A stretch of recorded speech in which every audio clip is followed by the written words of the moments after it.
अगोदर ताई बोलला, नंतर बलात्कार केला. ही घटना घडलेली आहे सुशिक्षित अशा पुण्यामध्ये, जिला आपण महाराष्ट्राची सांस्कृतिक राजधानी म्हणतो, विद्येचं माहेरघर म्हणतो.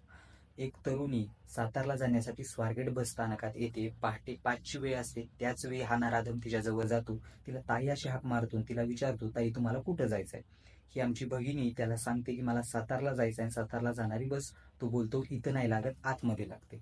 आतमध्ये तो तिला घेऊन जातो. आतमध्ये एक शिवशाही बस असते. शिवशाही बस ही असते पुणे टू सोलापूर, सोलापूरला जाणारी बस असते. बसमध्ये अंधार असतो. ती ताई त्याला विचारते, बसमध्ये अंधार काय? हा नराधम तिला बोलतो की बसमध्ये अजून दुसरे प्रवासी आहेत, त्यांना त्रास होऊ नये म्हणून बसच्या लाईट ऑफ केलेल्या आहेत. आतमध्ये तो तिला घेऊन जातो, दरवाजा लावतो आणि तिच्यावर अतिप्रसंग करतो, बलात्कार करतो. ही घटना घडली स्वारगेट बस स्थानकात पहाटे 5च्या वेळी आणि त्या स्त्रीवर अतिप्रसंग करून हा नराधम तिला सोडून देतो. धन्यवाद.